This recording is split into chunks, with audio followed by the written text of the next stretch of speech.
Thank you very much, Caldor and Dread. And Team Tempest, they don't always win team fights, but when they do, it's the team fights that matter, J-How.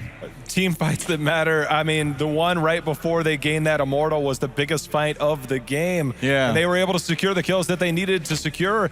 And it was just crazy, the back and forth, because there wasn't a lot of kills. There were some kills, but it was because of the positioning of the Immortals, there was a lot of back and forth, a lot of stalling, a lot different than what we've seen throughout the last few days.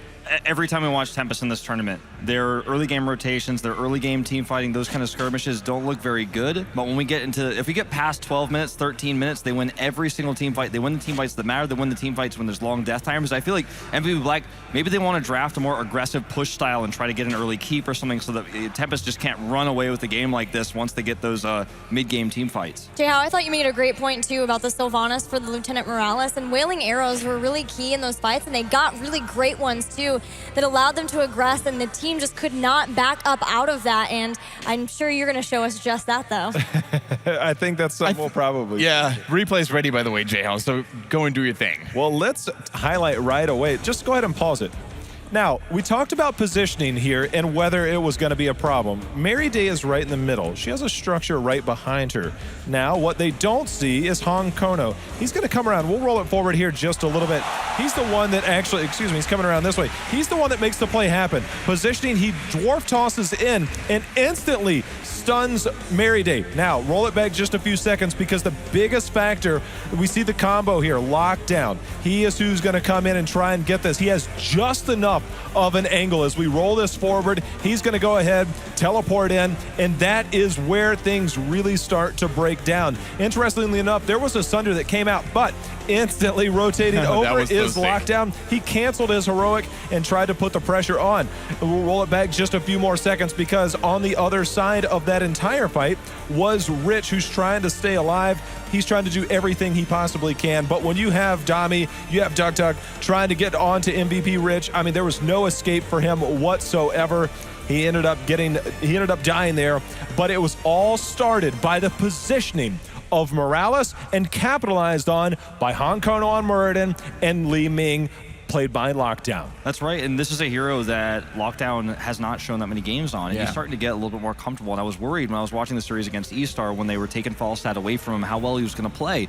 But we're seeing good positioning, and I think it was more a weakness of Sign in that fight not be there blocking, because in the early game he was blocking every orb, every magic missile, everything that was coming his way. Sign was there. He was the Anubrak dampen magic block, and he was in the way. But in that fight, Lockdown found the opening because of Hong Kono, as you mentioned. Yeah, he was soaking up Li Ming abilities like a sponge. It was crazy, but toward the part, they were able to pull apart a lot of the members of MVP Black, and being able to pounce on Lieutenant Morales, as you said, Kendrick, is so important. Yeah, it is really important, and it looks like MVP Black, they need to incorporate a little bit of E-Star's early game aggression, and then they are the team that can actually pull it all the way to the very end here. But for now, we're going to move on to battleground number 2, which is going to be Infernal Shrines. I'm so excited for this one, man. Incredible. I mean, we've seen MVP Black going for Diablo, going for a little bit more of an MYI strategy here, but there is so much potential for both teams to pull out heroes that we've not seen so far. Before MYI did that, MVP Black did this in Spring Championship, Wolf. I know you've had quite a bit of look at them. Infernal Shrines is a good map. Yeah, it really is. I really want to say on this map, I think it's one of Zul's best maps, and I do think if they give Coach Zul on this map, if they can get that early aggression, it's a map that so far Tempest has shown some struggles for in the early game, but again, you get to that 10, 12, 13-minute mark, they win those mid-game fights and win the game. I'm worried for Tempest if they let Black have Zul, and I think that's something Black should be looking at in this draft. Well, they're looking at Kel'Thas first, and he has proved very, very much worthy of a #1 pick the last few days. But Tempest now has an opportunity to pick up Zul. But last game, they prioritized Muradin first. They're hovering him now. That seems to be pretty much a given. It's just a matter of, are they willing to commit this early? And if not, I feel like MVP might actually capitalize on exactly what you were just talking about. I'm wondering what we're going to see for our bruiser for Tempest, because they have played Kerrigan on this map. They don't have to show one early. And as a result, I think picking Tastar here is insanely strong. Great wave clear and works with every single one of Dami's melee assassins. And it is that's Duck exactly Duck. what they did. Yeah, that's exactly what they did the last time they played on Infernal Shrines, and it opens up the potential for so many different ways of playing later on. Tassadar Shields can enable a Sonya, but they can also enable the Queen of Blades herself. That's right. and even a Thrall if need be, if that's what the composition calls for. There's definitely some discussion going on in the Tempest booth about this, but they are going to lock in the Tassadar. I think this is the perfect And pick. they're going for it. But this is where I want to see MVP Black pick up Zul. Yeah, they could take ETC, but I want Zul here. I want that early game pressure, because if you don't choke out Tempest in the early game, you get to that mid game, these team fights, they're not losing them ever. Does this lend us back to the support battle is the question. With Tassadar, obviously he's a little bit more flexible. He allows for a few other warriors, or excuse me, a few other supports to come in. But Kael'thas is an intimidating factor. The fact that if Rhaegar gets picked up here, Uther, he struggles with some of those area heals from time to time. But the fact that we do see Living Bomb is so effective throughout. I mean, that is why Kael'thas has been so scary. I think that's also a big problem when you face MVP Black trying to go for the support battle. I mean, you're facing Merryday, and this guy has shown times and times again that he doesn't really care what he has to play as long as it can heal and shield. They're gonna Stealing away the Sonya from Dami. They're gonna take Dami's Sonya away, but that doesn't mean that we're not gonna see Kerrigan. You know, Right. we saw this already. We saw it in several different games of Tempest already on this map. Maybe just ban her. Yeah, I think that'd be a smart choice. They have to. They've been watching the set versus E-Star, and even if they hadn't, they lost to that strategy in the Super League Finals. I feel like we're not necessarily going to see Zul here anymore because Sonya is on the table here for Black, but I still think that he would be a safe ban here because they don't have a solid specialist. It does allow them to choose Sylvanas instead to serve that same role. Wow, they're going to ban out Tyrande just because of the early pressure alone in the early game. We've mentioned that Tyrande not necessarily a top priority for Korean teams, especially certainly not on Infernal Shrine. So do you think that might just be a placeholder to allow other heroes to walk through?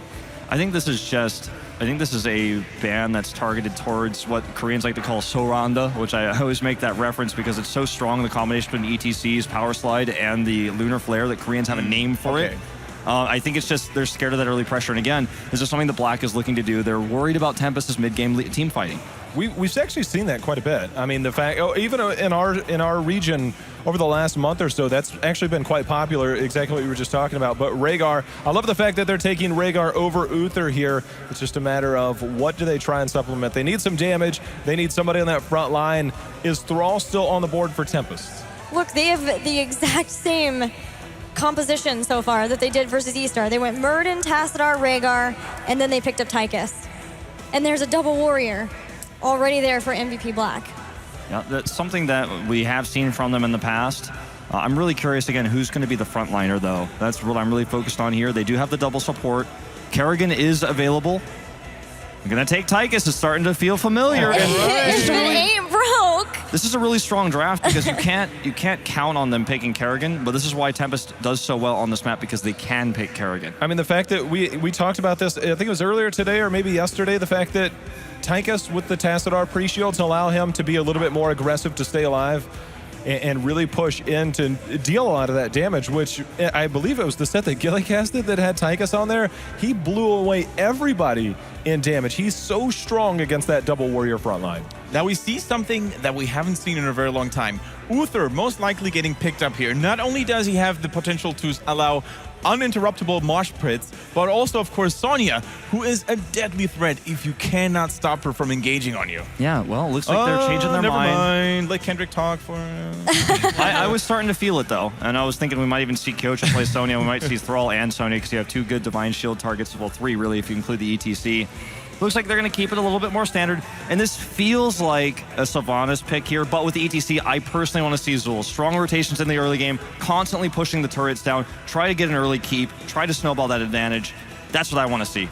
Do we rely on enough Tychus damage to really be effective to help secure some of these kills? I mean, would it be enough that if MVP Black doesn't pick up Sylvanas that Tempest could? Because keep in mind the mosh pit, it needs to be interrupted. And if you're relying solely on Tychus, that actually might be a tough task. In theory. But they need a frontline. Exactly. In theory, that concept works, but given the meta, okay, there's the Zul I've been looking for. I'm Kerrigan so now? happy. Nice. All right. But they need a frontliner. With the meta we have right now, with the team, that comp that they've built, and how their players play, they have to have a frontliner with double support. I feel like it's got to be Thrall. I don't see where Kerrigan, I feel like if Kerrigan gets locked down by, say, a Bone Prison or something like that, all of a sudden she's in trouble, whereas Tychus, where Thrall has a little bit more survivability when he's in those team fights. I mean, obviously, Kerrigan does well on this map, but I agree with you, Wolf. I think they definitely need somebody up there. I think Dami's worst hero, by far, is Thrall. And that's why they're looking to the Kerrigan here. In my opinion, I think it's the better choice. I mean, we saw Dami play Kerrigan earlier today. If you don't believe me, go back and watch the VODs. We might even get to see it here again in this second game. They're giving it some thought, though. Right, they have 11 seconds left to make the decision of who Dami is going to play. The Kerrigan is getting highlighted. They will lock her in, and again, the Queen of Blades comes back out to play on Infernal Shrines. Really, really cool to see Kerrigan, of course, for the second time in these playoff series. I mean, she always guarantees very entertaining and exciting plays. I mean, the Primal Grasp, pulling people together, especially against the Mosh Pit, that is not really that bad. It was the highlight of the set earlier on Infernal Shrines that Wolf was talking about. Plays, man. There were some serious plays by Kerrigan that really helped that. If you let Dami come on this map with double support, you're going to have a bad time. And, I mean, realistically, when you look at this composition, it's everything they wanted. It's comfort picks. It's map picks. I really want to have faith that the Zul pick for MVP Black that I wanted so badly, they're going to use it, they're going to pressure, they're going to use ETC. But I think that Tempest also knows how to play against this. They're going to body block their minions probably at level 1, make sure they're all back so ETC can't get any picks. Right. So I want to ask a question here. We've been talking a lot about Kerrigan and how strong she can perform on Infernal Shrines. Guys, what is the way to play against that? How do you shut down a Kerrigan? I like a lot of what MVP Black did. I mean, you have Zul up there. The Bone Prison can really help neutralize a lot of her mobility. I mean, remember, her Ravage allows her to jump from minion or monster to monster when she's on those shrines, those guardians. It allows her to move about that. I mean, there is going to be a cleanse available from Rhaegar, but is that going to be enough? And are they going to be able to follow up? You have a power slide. You have a gravity lapse. There's a lot of scary potential for Kerrigan when she's in the thick of things. I'd like to see energy royals. I want to see just constantly gravity lapsing, just get the cooldown reduction, keep knocking her up in the air. If she can't cast her spells, if she can't move, then she can't get shields and she can't leap. Yeah, lock her down, burst her down, and she doesn't have time to use assimilation to build up shields. The big thing is if she's able to use Maelstrom, hit a lot of members at once, and she just runs rampant, that's going to be a problem for MVP Black. That, however, is easier said than done because you guys pointed it out. I mean, she's got a Tassadar behind her. She's got a Rhaegar to back her up. Most likely even going for Urshield at level 13 to provide an additional source of shielding. So it's going to be very tough to actually break through that support power and kill that Kerrigan. However, we're now ready to throw in some predictions. And Jayhao, you're the man when it comes to the first one. And let me know who's going to take game 2. I mean, I was the only one on board last time. I'm not going to be this time. I think Zul is going to help lock down a lot of that. I'm going with MVP Black. All right. I'm going to go with Tempest here. I'm really going with Kerrigan on Dami, but Tempest. Could you please stop copying me? Because I'm also voting for Tempest. They have everything that they want, and it worked for Z-Star. Why can't it work here? And I'm going to have to join you guys. I think Team Tempest looked very, very convincing in that late game in game number 1, so I'm just going to go with Team Tempest once more. However, guys, we're not ready just yet. We need to throw it over to the casters, right? Dreadnought and Kaldor, they are waiting for our command, so we shall not keep them waiting any longer. Guys, take us to Infernal Shrine.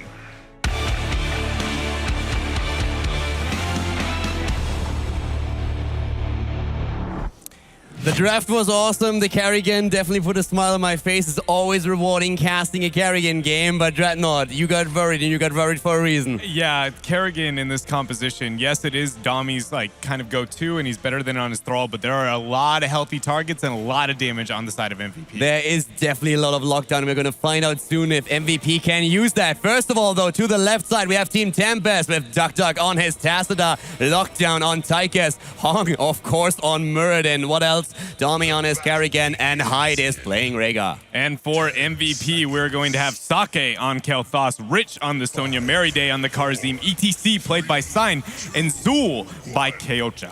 We're talking a lot about the grand final. We're talking a lot about the best of 5. Tempest has the 1-0 lead, but keep in mind that there is a lot of money on the line here. 150,000 for the winner, and second place goes home with still 75, but this is only half the money, and both of these teams can definitely need a little bit of extra pizza money for the team house. Yeah, they can. And combo already going to be missing by Dami here. And his we had Wolf pulling out on the panelist desk there. Not going to get the body block to get the minions a little bit closer to their team's side. It's a common strategy when facing a hyper-aggressive composition at level 1. And these teams almost mirroring each other when it comes to the rotations once again. At this point, also noteworthy that we have on level 1 for Tigers, shrug it off. And he's not the only one who identified, of course, that there's a lot of damage and especially lockdown potential on the side of MVP Black. And this is really what MVP is going to look for these Shrine fights. They're going to try and lock a target down and blow it to pieces, whereas Kerrigan is always opting for a chance to see those frontliners on the same spot to get that combo off. And I really like this choice here, actually. Lockdown taking a bit of damage here. MVP Black probably going to back out and make the rotation. They realize they don't want to be skirmishing. But again, they have so much wave clear. Sonya does great in the 1v1. Tassadar can only clear out the waves. Meanwhile, Zool clearing everything else on the backside. Like, they have so much wave clear. They're winning all 3 lanes at once here. Going to be able to drain a bit, maybe make something happen. As long as they don't risk getting picked by Kerrigan, they are going to be winning up until the first shrine. Yeah, Zul is definitely a monster on the rotations. We've seen it on every single map. His wave clear is out of this world. And especially after level 13, a lot of the Zul players at this tournament have been starting to put extra pressure onto the front line with the Giant's Curse. Yeah, they have managed to do that, and they actually feign the rotation, collapsing onto mid lane. And that's going to be Hung Kono going down. That was beautiful from MVP Black. Yes, Dami made the rotation at top, but it didn't matter.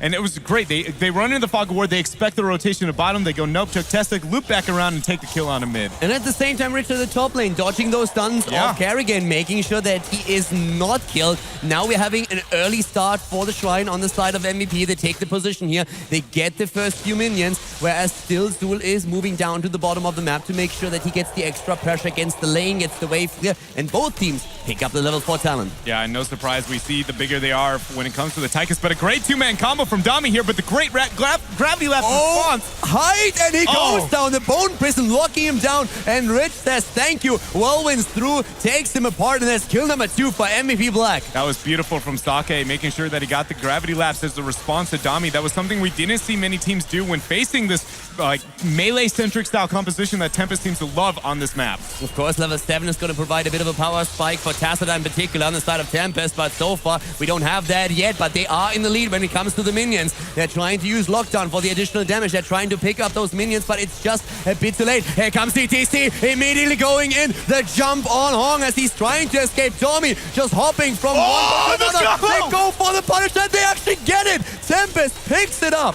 Dami with the 2-man leap there from one skeleton to another, getting the heal out and then returning with a 3-man combo. Absolutely phenomenal play coming up from them and secures them the Punisher. Fantastic Kerrigan play here already. Extremely well done. And keep in mind, all of this happened with them being down their main healer. Yeah, that was just ridiculous here. Combo coming out from Sign as the follow-up. Hong Kono as well. They go deep once again. And yeah, ATC was in a lot of trouble here. The Punisher, of course, baited into the fort range and now finally taken down. But the wall has still fallen, and that secures Tempest, an early lead in the game. Yeah, Zool and Tacit are making the rotations on the side lane, making sure they don't miss any of the XP, but neither is gaining too large of an advantage. So far, Tempest, I said I was very fearful of the Kerrigan, but I feel like Dami might be proving me wrong.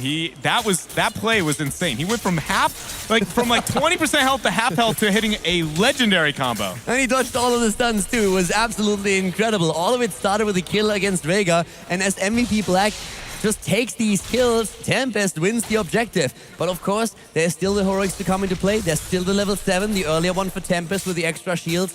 And that in particular is going to make it so much more difficult to kill Kerrigan now. Yeah, and one thing to point out as well is MVP Black didn't manage to get that first Punisher, and that's really lucky for Tempest again because they don't have necessarily the best wave clear. It's not nearly as bad as some of the other games here. Actually, Sign tries to get the delay with Mary Day there. That's going to be a double Radiant dash down and a combo onto Sign, but they're going to be able to walk away. And the camp is taken now by Tempest. They're trying to push the bot lane a bit harder. Level 7 talents for both of the teams. Cleanses are being picked up, and Cleanse is going to be one of those tools that Hyde is always going to keep off cooldown if Kerrigan wants to jump in. And here we have another fight happening. Kerrigan locked down. Domi finally being eliminated, but at what cost? Meride is taken apart, and Saka all of a sudden without healing support is getting very low. He is being dropped. It's the double kill against MVP Black, and we're not stopping there. Sign is going to be falling down as well, and look at that. Hyde is being very aggressive even though he's barely out of health. That was, oh my gosh, the aggression that this team seems to have. It was really well done. You saw the cleanse coming out onto the Kerrigan there, but it didn't matter after the Bone Prison hit onto her.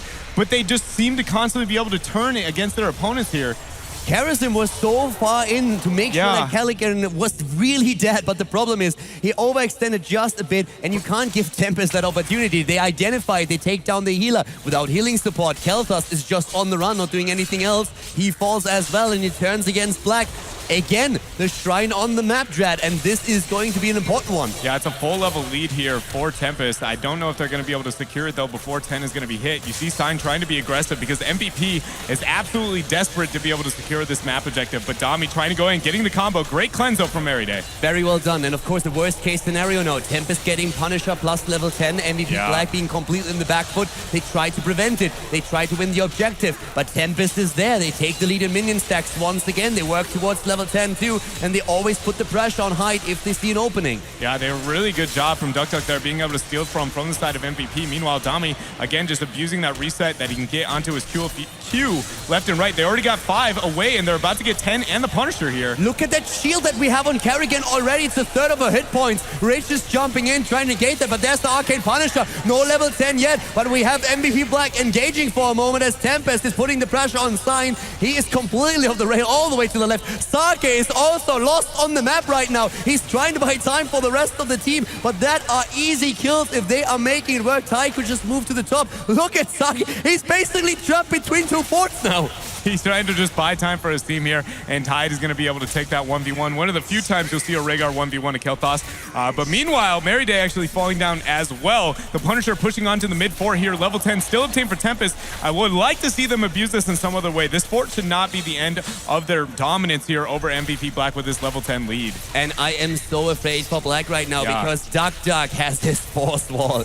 It's the level 10 pressure with the Punisher. It's the early 2-level lead. Duck's force walls have been so amazing that Tassadar was target banned several times against him earlier today, and we have them with every single tool in the arsenal that they need. But MVP Black, they collapse onto Kerrigan with their 10s and blow her away. That was very well done, and Rhaegar wasn't in position because he decided to go kill Sake in that 1v1, wasn't able to be there for the Ancestral nor the cleanse. So really good job from MVP Black trying to get a response here over some of the minor misplays that Tempest has. Definitely great games that we had so far. An amazing match in Battlefield of Eternity. Here on Infernal Shrines now, we see MVP Black slightly behind, but they still have their chances to come back. 7-sided on Karazim. We see the mosh pit. One good mosh pit, a good poison over, and you can turn this around. Yeah, they do have the composition to make it happen. And again, with how good their wave clear is, if they can manipulate the map to get enough pressure on the side of Tempest, they're going to have to commit a large amount of resources to get that wave clear here. Kerrigan can get a bit of the resets, as we see there, but it's not as fast as, like, I don't know, Zool.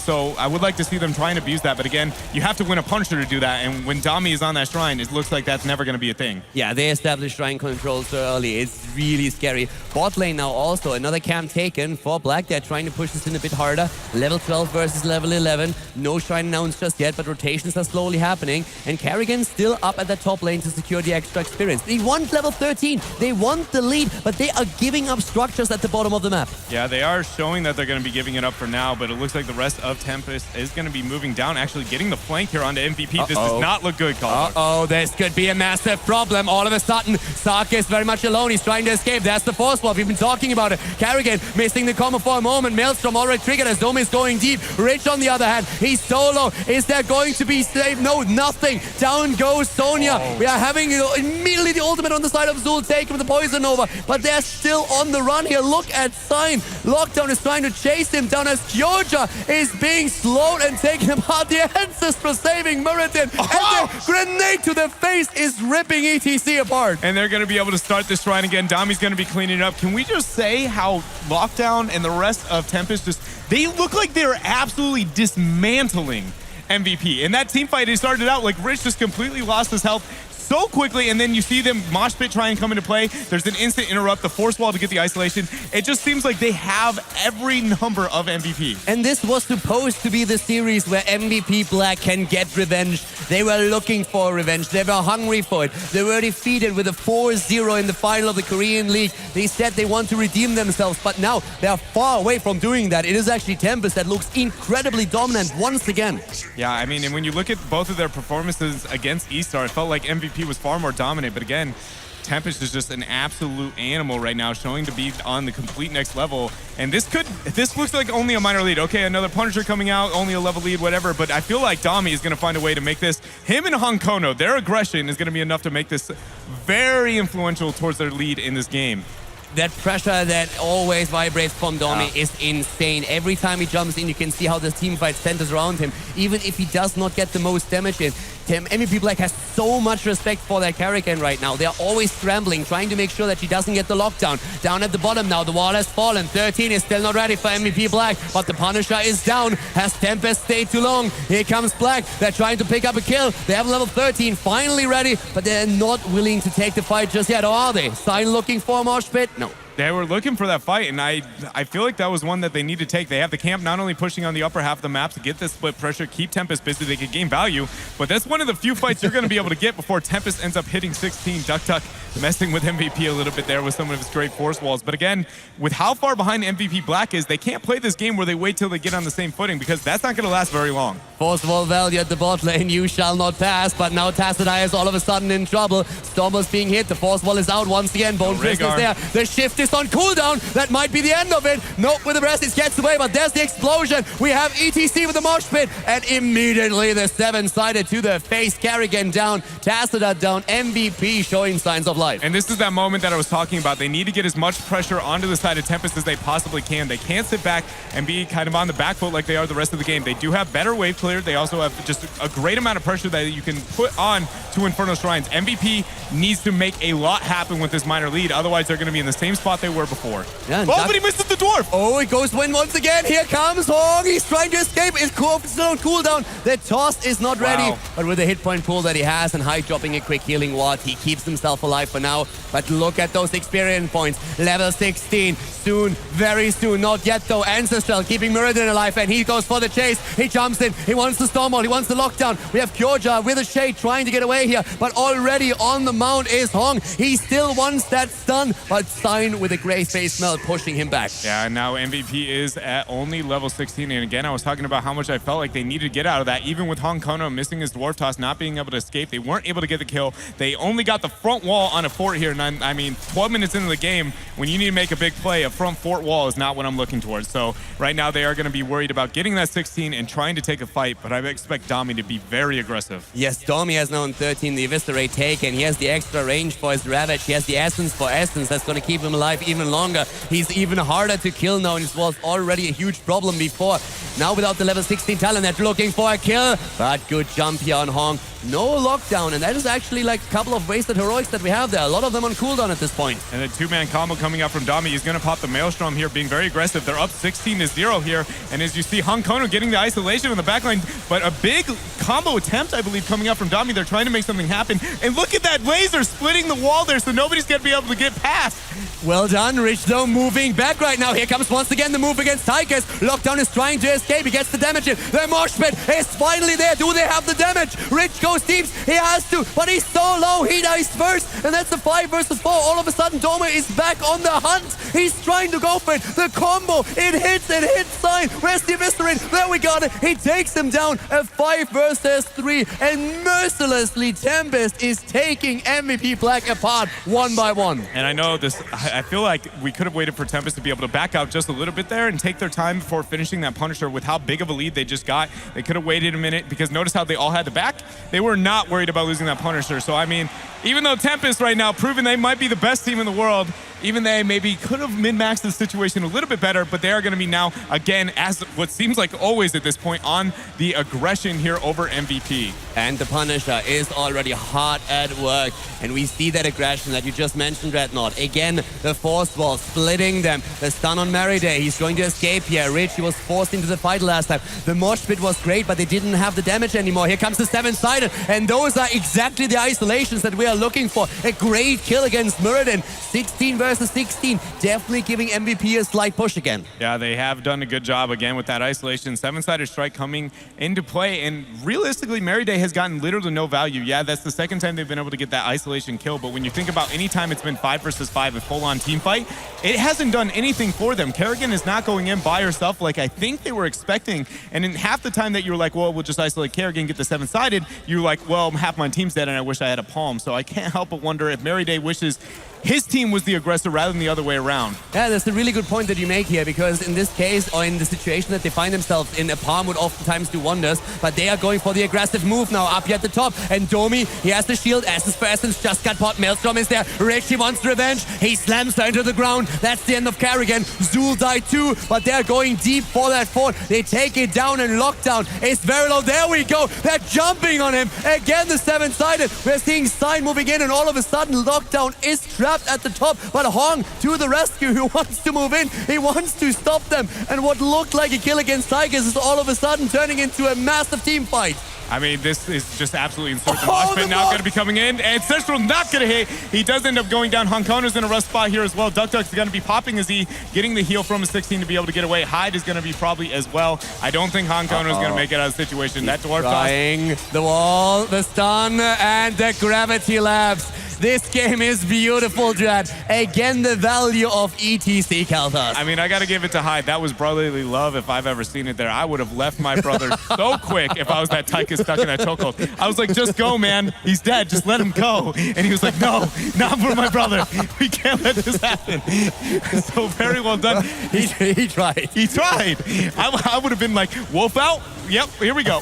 But he ended up staying for his team. So now, again, MVP Black having a 2-man lead here. They need to secure this Punisher. They do have 2 forts down on the upper and bottom half of the maps. So now this is really the first time we've seen a momentum swing for MVP Black, and it all started with a 4 versus 5 fight that Tempest picked. We have talked about the class that Tempest has, their skill, but MVP Black, they know how to come back in a game, and they've been pressured all time long, but they always maintained like this small gap in experience. They always made sure that they were still on the heels of Tempest when it came to experience, and now they even surpassed them. It's 11 kills against 10, and MVP Black, they decided they will still show up on the second map. Losing 2 in a row against Tempest in a best of 5, that would have been a disaster. Playing 3 maps in a row when you know every single map could be your last, that is so much pressure. MVP Black does not want that. They are looking to win this map and to show Tempest what they're made of. Yeah, the 2-man combo coming over the wall. Expect MVP to try and worry about one of these gates or the sidewalls before it gets baited over. That's not going to happen for them, so there will be no follow-up on this Punisher. But keep in mind, MVP Black is far closer to 20 than Tempest, and will be getting it soon. The isolation, but an Ancestral, Kaldor. Really well done here, keeping him alive. On the other hand, we have the poison overtaken by Zul. He's using it immediately. Avatar, of course, already popped. The Punisher on the case. 20s are in play. Transgression. We have Ignore Pain, and they're going deep right now. They try to use the advantage. There's the mosh pit, and it is good. Gets interrupted in the end, and ETC actually falling. Tempest turning around. Mary Day is getting blown to pieces through the Punishers on the core, but it's not really gonna matter. Hong, on the other hand, he's so low. So is Domi. So is Hyde. They're all just dancing away, but Tychus is too late. Lockdown eliminated, and that Punisher is heading straight for the keep in the middle of the map. Yeah, it does get baited over to the keep on the middle half of the map. That was very well done from Tempest. Rather than moving backwards, which could have lost them the game in that type of situation where they lose 2 heroes, they managed to bait it towards the mid keep and only take a little bit of damage onto that structure. So very well done from them, keeping their composure, even though that was debatably a game-losing situation for them. Now they have to be able to make a play here. Again, it really feels like if MVP Black is the one moving in on their opponents, they have pretty good success with their composition. If it is the other way around, it looks not even close. So Tempest now needs to make sure that they get back that tempo that they had in the beginning half of this game. They need to initiate the fights if they want to win it here. They need to be the one to really just make that call, jump in, take them. They need to take the initiative. But we have 20s in play now, Dreadnought, the Bone Spear, the Turbas for ETC, Transgression, Ignore Pain, the Arcane Power for Kel'Thas. The only hero who hasn't picked the talent yet is Lockdown, actually. The Storm Shield for Tassadar alone and the Hardened Shield of Mirrodin should give so much sustain. And we've been talking Domi all game long. He has the Bolt of the Storm now. Even more survivability, more flexibility. He's going to be all over the place. I swear it's just gonna be a Bolt 3-man combo somewhere that's the game ending. This guy is an absolute monster on the Kerrigan. And we do actually see Sizzling Attacks is the pickup here And talking Ford. damage, we have already 73,000 Uh-oh. damage, but look at this, Transgression comes in. Look at that damage output! Domi, how is he still alive? How is he alive? He died 3 times in that fight, I swear! And somehow the Ancestor comes through. Everything is being popped. Hyde is a god. Hyde is a god. What just happened there? Hyde gets completely isolated and then just, I feel like he's going to die instantly. Everybody moves into where the 7-sided strike for him, and then out of nowhere, Dami just like gets multiple Qs mixed with his essence for essence. What happens here, Kaldor? I can tell you what happens. Hyde actually turns Super Saiyan in this fight. Look at that damage. Hyde, first of all, nearly blowing up. And look at Domi. He was down to, I think, 40 hit points or something. This is crazy. I have never seen anything Unbelievable. like that. Think for a moment. You are in the booth now for MVP Black.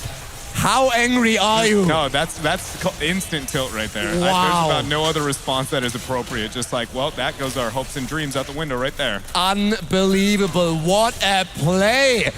Domi and Hyde in that last fight. That was insane. And guys, if one of the two dies here, that shrine is a goner. You might lose the game right there, but they are still alive and they're fighting hard. Transgression once again. The Phoenix comes down as well as we're fighting for the Punisher. Tour bus! What a tour bus! What a move by MVP Black! Oh my god! That was so beautiful. A triple kill.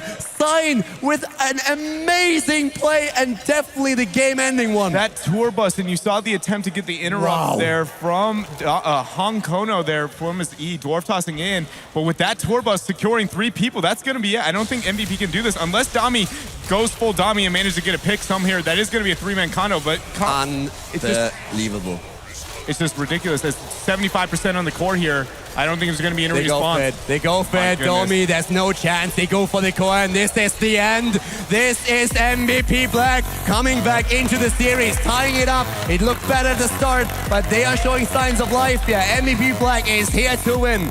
That was absolutely amazing tour bus coming out from Sign there, and they lost almost every single fight for the beginning half of that game. And think about how this went just a few moments ago. We were talking about Domi, we were talking about Hyde, we were talking how MVP has to be crushed after not getting a kill. Yeah. And all of a sudden, you see Sign and he's like, I don't care.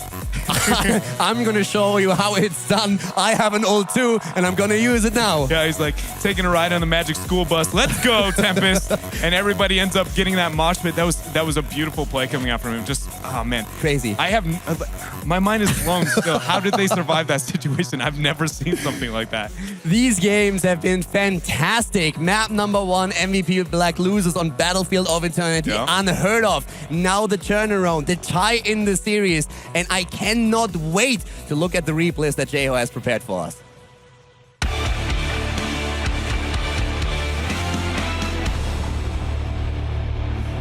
All right.